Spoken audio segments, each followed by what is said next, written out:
has confirmed it's launched an attack on Iran. In the early hours of a night that many analysts now call a turning point in Middle Eastern history, the silence above Iran was broken by something few people expected to happen so suddenly. Radar stations began detecting unidentified objects crossing the sky. Within minutes, reports started spreading across military channels, local newsrooms, and encrypted messaging apps used by journalists and analysts. Something big was unfolding. At first, the information was fragmented. A flash seen above the desert. Loud detonations heard near a strategic installation. A brief loss of power in several districts surrounding key military facilities. Then came the first wave of speculation. Were these internal explosions, sabotage, or something far larger? Within an hour, sources began claiming that a coordinated strike had taken place. According to early reports circulating among security analysts, several precision strikes targeted locations believed to be connected to Iran's missile development and drone command infrastructure. Some insiders suggested that the attacks were too precise, too synchronized, and too technologically advanced to be the work of a single regional actor acting alone. That is when a controversial theory began to spread. Multiple intelligence watchers started pointing toward a possible joint operation involving Israel and the United States. Not a massive invasion, not a traditional bombing campaign, but something quieter, faster, and far more calculated. A series of rapid strikes designed to hit specific targets and disappear before the region could fully react. Eyewitnesses in several Iranian provinces reported seeing streaks of light crossing the night sky, followed by controlled explosions, rather than the massive blasts associated with conventional air raids. Some residents described the sound as short thunderclaps, suggesting the possible use of high-precision munitions or advanced drone systems. Meanwhile, satellite observers tracking military movement in the region noticed something unusual hours before the reported strikes. Several aircraft had reportedly changed flight paths. Naval activity in nearby waters briefly intensified, and encrypted communications traffic between certain military commands spiked dramatically. Coincidence? Or preparation? Iranian authorities initially released only a brief statement acknowledging incidents near sensitive facilities, promising a full investigation.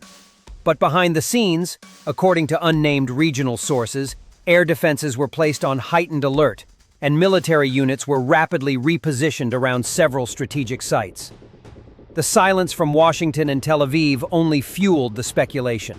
No confirmations, no denials, just a carefully maintained absence of comment. And that silence raised a much bigger question. If these strikes really happened, as some analysts believe, what exactly was the objective? Was it a warning? A demonstration of capability?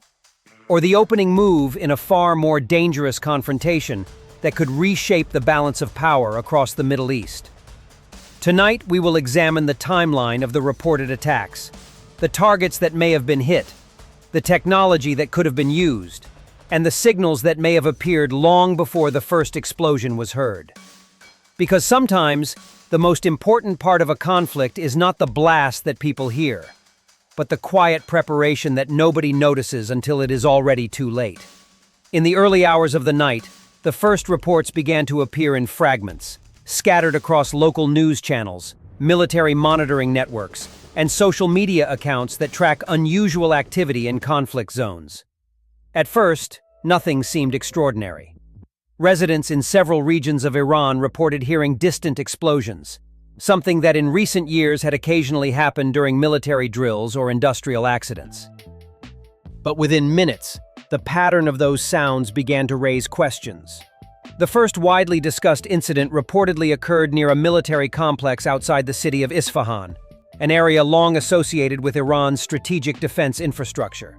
Witnesses described a sharp flash in the sky followed by a series of controlled detonations, rather than a single massive blast. Local authorities initially suggested that the noise might have been caused by air defense systems responding to unidentified aerial objects. Videos filmed by residents showed brief streaks of light moving across the night sky before disappearing behind the horizon. At roughly the same time, monitoring groups that track regional flight activity noticed unusual gaps in civilian air traffic corridors above parts of western Iran. Some analysts later suggested that this could indicate temporary restrictions imposed after the detection of incoming objects. Satellite imagery released hours later by independent observers appeared to show small burn marks near the perimeter of what analysts believe to be a logistics facility connected to Iran's missile development program. As the night progressed, similar reports began emerging from other locations.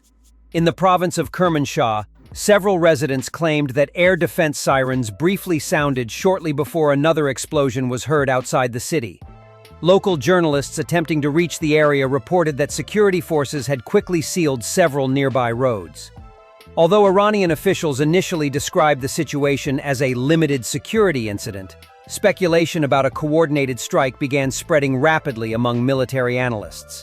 What made the situation particularly unusual was the timing and coordination of the reported incidents. According to open-source intelligence communities that track military events in real time, at least 4 separate explosions were detected within a window of less than 40 minutes. That level of synchronization led some experts to suggest the possibility of a planned operation targeting multiple sites simultaneously. Attention quickly turned to Israel and the United States, two countries that have repeatedly expressed concern over Iran's military capabilities, particularly its missile and nuclear-related programs. While neither government immediately confirmed any involvement, analysts pointed to a long history of covert and overt operations in the region. Israel has previously been linked to precision strikes and sabotage operations aimed at slowing Iran's military development, while the United States maintains significant military assets in the Middle East, capable of conducting long-range strikes. Several regional observers also noted unusual activity earlier that evening.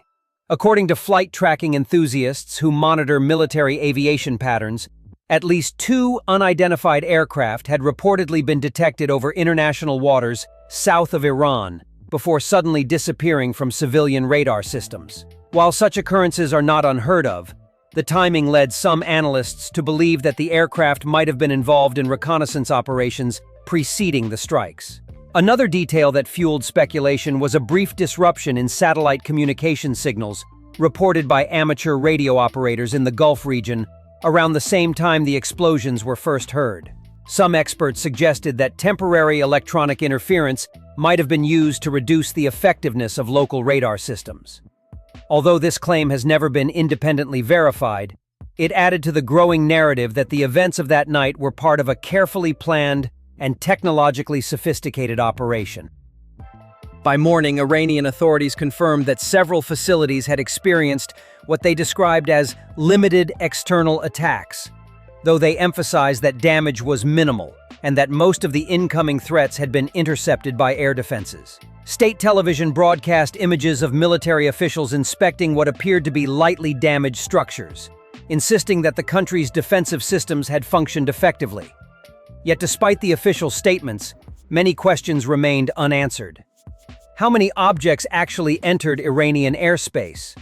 Were the strikes conducted by aircraft, long-range missiles, or unmanned drones? And perhaps most importantly, if this was indeed a coordinated attack involving multiple actors, was it a one-time operation, or the beginning of a broader escalation that could reshape the already fragile security landscape of the Middle East? As more information began to emerge in the hours following the explosions, attention quickly shifted from the question of whether strikes had occurred to a much more important issue. What exactly had been targeted? Early assessments from regional analysts suggested that the strikes were not random and were unlikely to have been aimed at civilian infrastructure. Instead, the pattern pointed toward carefully selected facilities connected to Iran's military and technological programs. One of the locations most frequently mentioned by observers was the area surrounding Isfahan, which has long been associated with several strategic installations. The region hosts industrial complexes linked to missile production, as well as research facilities connected to Iran's nuclear program. For years, Western intelligence agencies have closely monitored activity there, believing that some of the country's most advanced weapons development projects operate in the area. Satellite images released by independent analysts appeared to show scorch marks and structural damage near a warehouse complex believed to store components used in ballistic missile assembly. Another reported target was a logistics and storage facility in the western province of Kermanshah, not far from Iran's border with Iraq. That region has been known to host underground depots connected to the Islamic Revolutionary Guard Corps, particularly units responsible for managing missile systems and drones. Military experts have long suggested that Iran stores large quantities of equipment in reinforced bunkers built into mountainous terrain there. According to several regional security sources, one of the explosions may have occurred near an entrance tunnel leading into one of these storage sites. Although official confirmation was limited, analysts noted that the precision of the strike suggested prior intelligence about the exact location of sensitive infrastructure. Attention also turned toward possible attacks on drone command facilities. In recent years, Iran has significantly expanded its drone program, producing a wide range of unmanned aerial vehicles used both for reconnaissance and long-range strike missions. Western governments have repeatedly accused Iran of supplying drones and related technology to allied groups across the Middle East. Because of this, facilities connected to drone coordination and manufacturing have increasingly been viewed as high-value targets by countries concerned about Iran's regional influence. Some defense observers believe that one of the explosions reported overnight may have damaged a communications center responsible for coordinating drone testing flights in central Iran. There were also unconfirmed reports of activity near a radar installation believed to be part of Iran's early warning air defense network. According to open-source intelligence analysts reviewing satellite imagery from previous months, the site had recently undergone upgrades, including the installation of newer radar arrays designed to detect low-flying objects, such as cruise missiles or stealth drones. If the site was indeed targeted, experts say it could indicate that the attackers attempted to weaken local detection capabilities before or during the operation. One particularly intriguing claim that circulated among security analysts involved a research laboratory reportedly connected to advanced propulsion experiments. According to several unofficial sources, the facility had been involved in testing components for next-generation missile engines. Some reports suggested that a small but precise explosion occurred near one of the testing halls shortly after the initial wave of strikes. While there has been no independent confirmation of this claim, it fueled speculation that the operation may have aimed not only to damage existing weapons stockpiles, but also to slow future technological development. At the same time, Iranian officials attempted to downplay the scale of the damage. State media reported that several incoming threats had been intercepted by air defense systems, and that only minor structural damage had occurred at a few sites. Government spokespeople insisted that critical infrastructure remained operational, and that no major military programs had been disrupted. However, outside observers noted that authorities quickly restricted access to several of the areas where explosions had reportedly occurred, making independent verification difficult. What stands out to many analysts is the level of selectivity in the reported targets. None of the early reports suggested attacks on population centers, commercial districts, or energy infrastructure such as oil refineries. Instead, the pattern pointed towards sites tied to weapons development, storage, and command coordination. Such targeting would be consistent with a strategy designed to send a strategic signal rather than trigger a full-scale war. Whether the strikes achieved their intended objectives remains unclear. Satellite monitoring in the days that followed continued to focus on the affected regions, searching for signs of long-term damage or increased military activity. For now, what is known suggests that whoever planned the operation had a detailed understanding of Iran's military network and chose their targets with remarkable precision. As analysts began piecing together the sequence of events that unfolded during the night of the strikes, attention increasingly turned to the methods used to carry out the operation. Based on the pattern of explosions, the limited collateral damage, and the short time window in which the attacks occurred, many experts concluded that the operation likely relied on a combination of precision-guided weapons, long-range missiles, and possibly unmanned systems designed to avoid detection. Modern military doctrine in the region has increasingly favored these kinds of strikes, where the goal is not large-scale destruction, but surgical disruption of key military capabilities. Several defense specialists pointed to the possibility that cruise missiles may have been involved. Cruise missiles are often used in precision strike operations because they can fly at relatively low altitudes and follow complex routes designed to bypass radar coverage. The United States, for example, has repeatedly used systems such as the Tomahawk cruise missile in operations across the Middle East, while Israel has developed its own range of precision long-distance strike capabilities. Some radar tracking groups reported brief signatures consistent with fast-moving, low-altitude objects entering Iranian airspace shortly before the first explosions occurred. While those observations remain unconfirmed, they match the general profile of cruise missile flight paths. Another possibility discussed widely among analysts was the use of stealth drones, or loitering munitions. Over the last decade, unmanned systems have become a central component of modern military operations. Drones can travel long distances, remain in the air for extended periods, and strike with remarkable accuracy. Several defense experts noted that the relatively contained nature of the blasts could indicate smaller precision munitions delivered by drones rather than large missile warheads. In previous conflicts, loitering drones have been used to circle above an area until a specific target is identified, then dive toward it with explosive payloads. There were also suggestions that electronic warfare might have played a role during the operation. Modern strike missions frequently involve attempts to disrupt radar systems or communication networks in order to create brief gaps in defensive coverage. As mentioned earlier, some observers reported unusual signal interference in the region around the time of the attacks. If electronic jamming was indeed used, it may have temporarily reduced the ability of air defense units to track incoming threats. Such tactics are commonly used in coordinated military operations to ensure that precision weapons can reach their intended targets with minimal interception. The entire sequence of strikes appears to have unfolded within a remarkably short time frame. Open-source monitoring groups estimate that the main wave of explosions occurred over a period of roughly 30 to 40 minutes.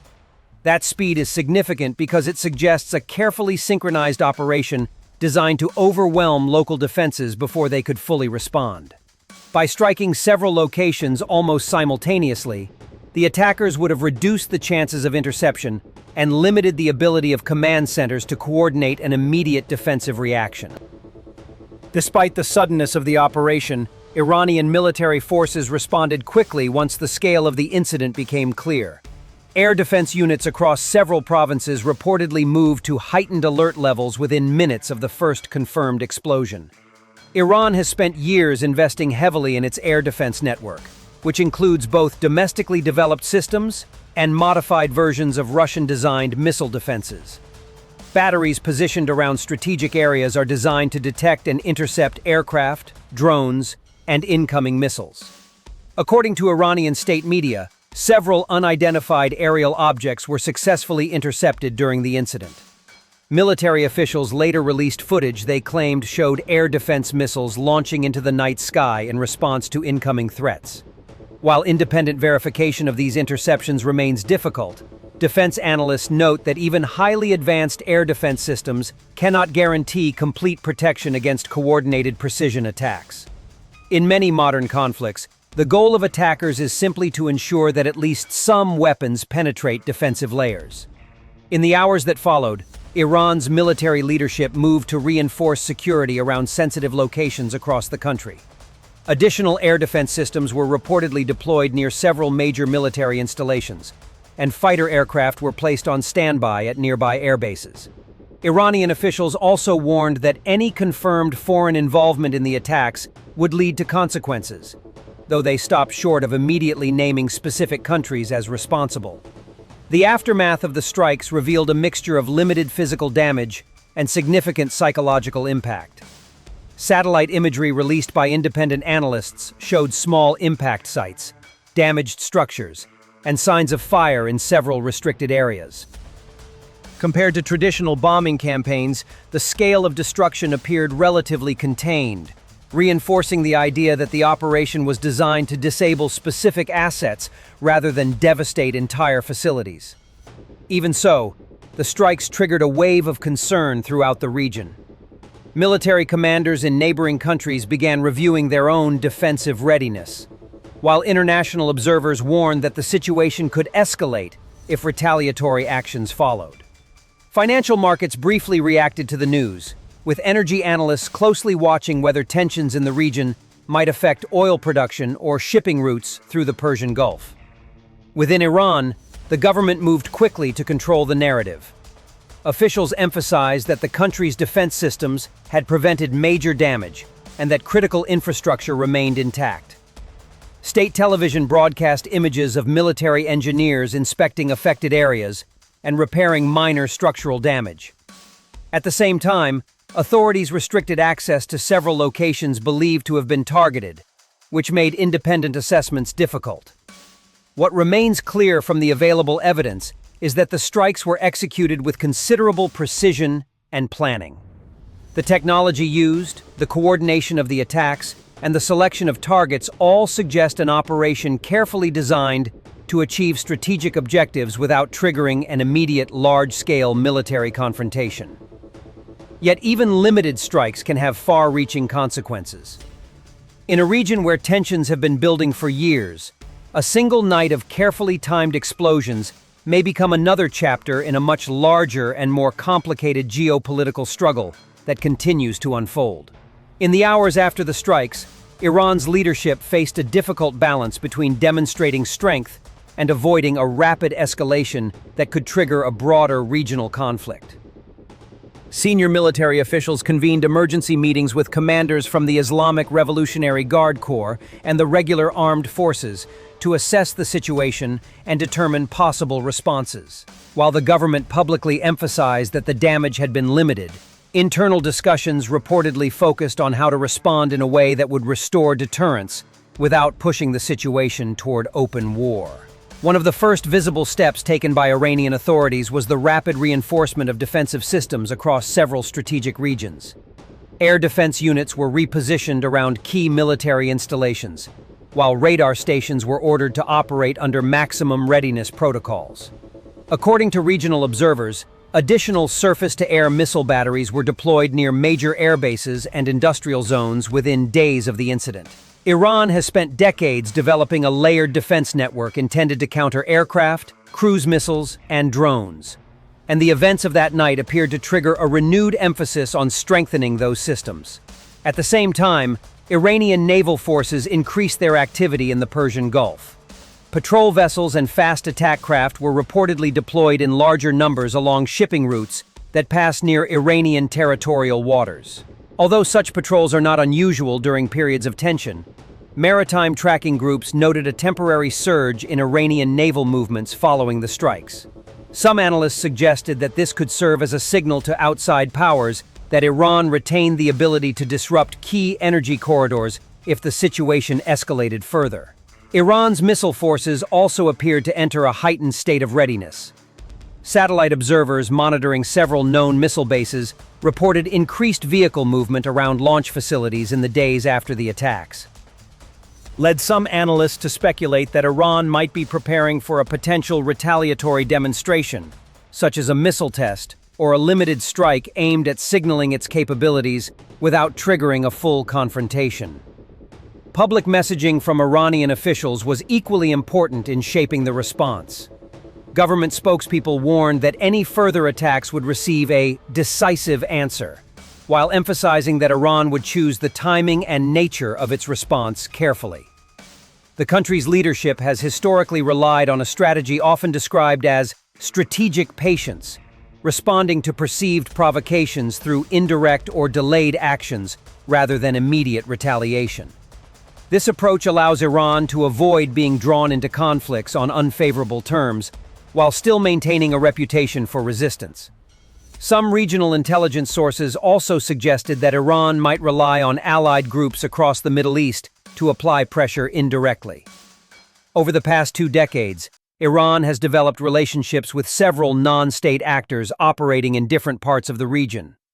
While there was no immediate confirmation of coordinated responses from such groups following the strikes, security analysts noted that tensions involving these networks often rise during periods of confrontation between Iran and its adversaries. Meanwhile, inside Iran, the government moved to strengthen internal security measures. Military patrols increased near several strategic facilities, and cybersecurity teams were reportedly tasked with monitoring potential digital threats that could accompany physical attacks. Iranian officials have long warned that modern conflicts increasingly involve both military and cyber components, and the possibility of follow-up operations in cyberspace was treated as a serious concern. For now, Iran's response appears to focus on rebuilding deterrence while carefully watching the actions of its rivals.